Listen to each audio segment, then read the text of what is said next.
Hi, everybody. In a previous video, I was talking about the law of attraction versus the law of assumption, and I was referring to optimism and belief. And I just want to make it clear that the optimism is extremely important, and it's the path or segue to belief. Um, when you become optimistic, that basically means that you're getting excited that that whatever it is that you're seeking is coming to you. So you know what's happening, and there is a slight belief there. And then assumption or belief makes it solid, like it's like undeniable. But the optimism can get you there. So if you're like pessimistic or you're not like or depressed or not, you're not feeling optimistic in general, um, you might want to start getting that way first, um, and then make your belief system solid, because optimism can lead you there for sure. Um, and some, like for me, if you were dealing with trauma or stress for a very long time, it's very difficult to be optimistic. Obviously, because you're like, well, I can be optimistic, but something else is going to hit me. Or why should I be optimistic when tomorrow I'm going to have the same problem? Well, the optimism with the law of assumption will start changing the patterns and the reality, so you'll be able to either deal with that situation without having anxiety or stress, or that problem will actually just disappear and go away. For instance, matter of fact, it was yesterday.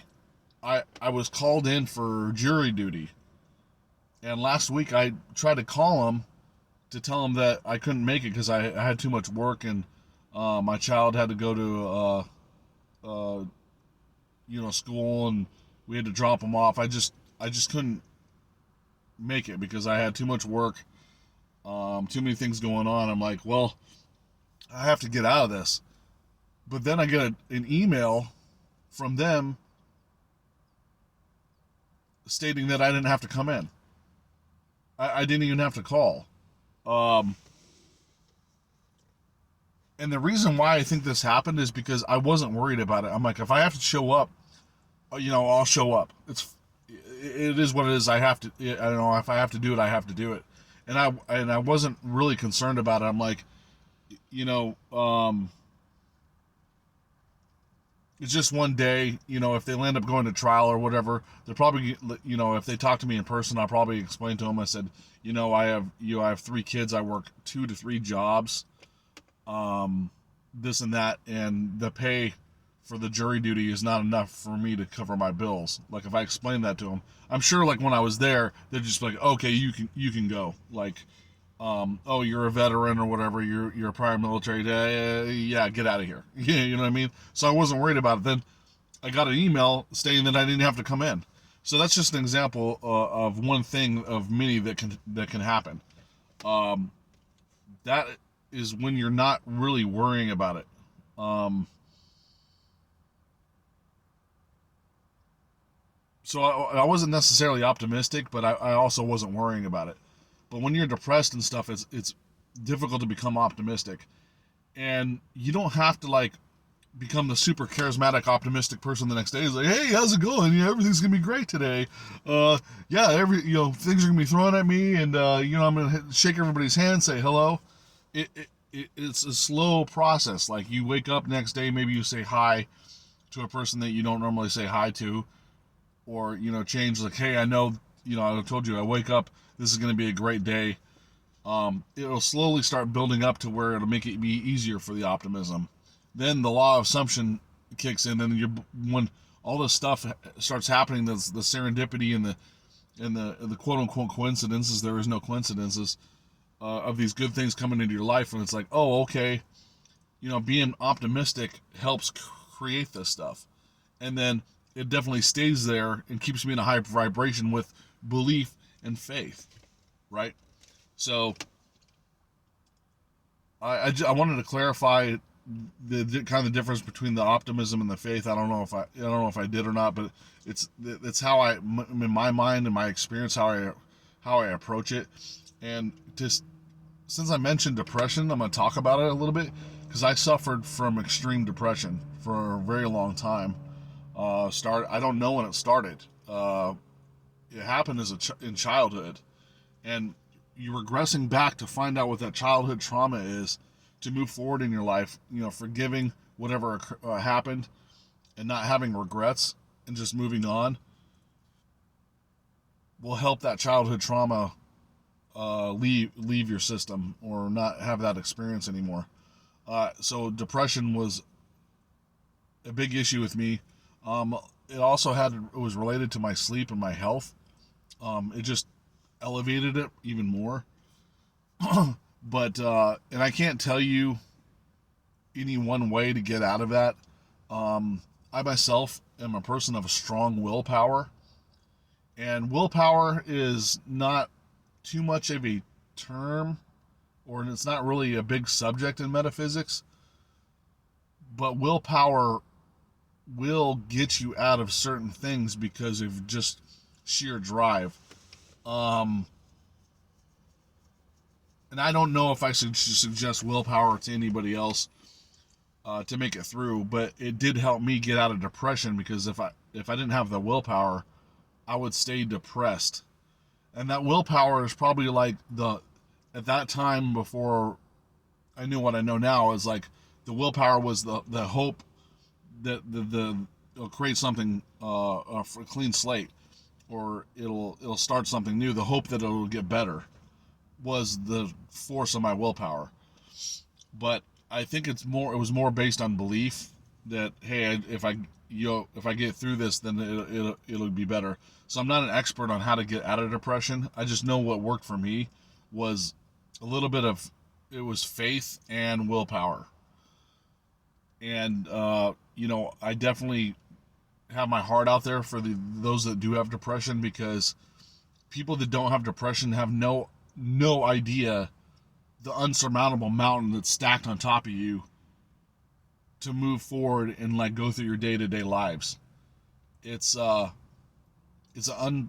unfathomable anxiety and stress that's on you. You're carrying the world. You feel the world's beating you down, and there's no way to climb up, or you're drowning and you can't swim up to the top for air.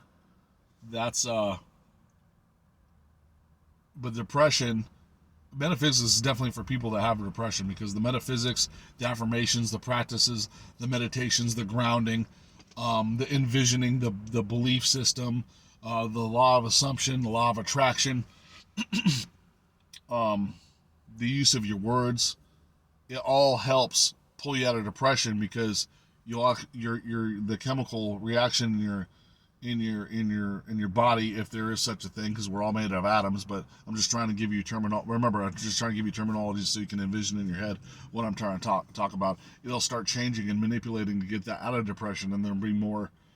You'll be released better chemicals in your body to start feeling better, or serotonin levels and stuff like that, or pH balance, whatever the case may be. All that stuff will start altering, because it's all connected with everything we do. All this energy and everything we do is related and connected together, including whatever the chemicals released in your brain. I mean, scientists have shown that certain chemicals cause certain emotions in your body, but that's part of the biological machine that you're infinite spiritual being having a physical experience. That's the way they developed the system for whatever reason and who you are. I haven't mentioned it yet, but the belief of having a soul. The soul is attached to the infinite consciousness, and it's you being in this human experience. The soul wanted to having a human experience, so it came down. And I don't know for sure, but they talk about soulmates and twin flames, and twin flames are apparently actually the same soul that halved itself into two different people at the same time. So whenever it says, "Oh, I met my twin flame," or "I'm with my twin flame," you're the same soul experiencing two different bodies, and it can be male or female. It doesn't matter. Um, so your soul came down here for an experience, and your soul's not necessarily in one person. I know that sounds esoteric, but that's basically that's kind of what a twin flame is. Now, a soulmate is the two souls that were like moving through the universe together for like generations, and you always somehow connect back to each other. After you pass away, the soul's like, "Hey, I'm gonna do this and this and this, and let's see if we can meet up in the human experience when we're reborn and see what happens." And soulmates, once again, don't have to be male and female. It could be like male best friends, or it could be female best friends, or it could be a male and female. And so soulmate is thrown around a lot, but soulmate is two souls that were destined to go through reincarnation together multiple times to like experience this life together. And I will, as you notice, I will talk about the esoteric, because I talk about the spiritual and I talk about the scientific. Some people only talk about one or the other. I don't, because they're all related.